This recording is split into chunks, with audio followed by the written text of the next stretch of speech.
March 6 దేవుని వాగ్దానం.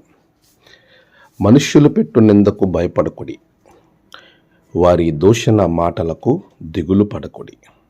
యెషయా గ్రంథం 51వ అధ్యాయం 7వ వచనం. మన ప్రభువైన యేసుక్రీస్తు నామంలో మీ అందరికీ ఉదయం శుభములు తెలియజేస్తున్నాను. ప్రియులారా, ఎలా ఉన్నారు? అంత క్షేమంగా ఉన్నారా? ప్రభు మహాకృపను బట్టి లెంటు భస్మ బుధవారంతో ప్రారంభించబడి 2వ రోజులోనికి రావడానికి దేవాతి దేవుడు మనకి చక్కటి సహాయాన్ని దయచేశాడు. మీరందరూ కూడా లెంటును ఆధ్యాత్మికంగా ప్రారంభించారని నేను నమ్ముతూ ఉన్నాను. విశ్వాసులారా, యెషయా గ్రంథం 51వ అధ్యాయం చెరలో ఉన్నటువంటి బిడలకు, చెరలో ఉన్న సందర్భంలో వారికి ప్రభువు మాట్లాడుతున్నటువంటి అద్భుతమైనటువంటి మాటలు. చెరలో ఉన్నప్పుడు వారు దేవుని ప్రాధేయపడి, ప్రభువా మీరిచ్చేటువంటి మా అందరికీ విడుదలను అనుగ్రహించండి వారు ఎంతగానో ప్రార్థన చేసిన సందర్భంలో ప్రభువు మాట్లాడిన మాటలు. ఆ మాటలు మన జీవితాలకు ఎంతగానో ఆశీర్వాదకరంగా ఉంటాయి. దేవుడిచ్చిన ప్రత్యేకమైన వాగ్దానాలు. ప్రజలందరూ కూడా మీకు ఇచ్చేటువంటి ఆ నిందలకు మీరు భయపడకండి. వారు మిమ్మల్ని దూషణ మాటలు పలుకునప్పుడు మీరు వాటిని బట్టి ఎలాంటి దిగులు చెందకండి.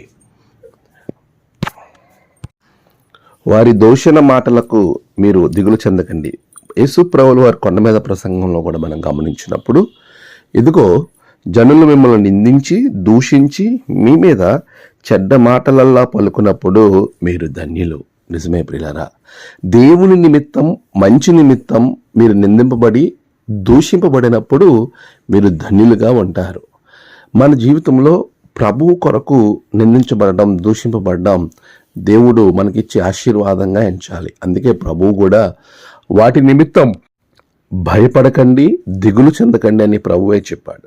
ఈ రోజున ఒకవేళ ఈ లెంట్లో నీవు దేవునికి సమీపంగా ఉండాలని ఆశపడి ప్రారంభించబడినటువంటి లెంట్లో నిన్ను అనేకులు నిందించి దూషిస్తున్నారేమో, నువ్వు వాటి కొరకు నువ్వు కలత చెందొద్దు, భయపడొద్దు, దిగులు చెందొద్దు. నిన్ను సృజించిన నీ దేవుడు నీ పక్షాన ఉన్నాడు.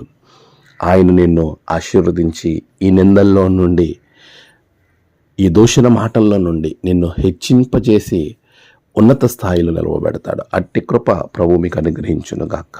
ఆమెన్. ప్రార్థన. సర్వోన్నతుడ, సకల ఆశీర్వచనాలకు కారణబుద్ధుడా, నీ ఉన్నత నామానికి వందనాలు, స్తోత్రాలు నాయన. గడిచిన కాలం అంతా రాత్రి మంచి నిద్రను అనుగ్రహించారు.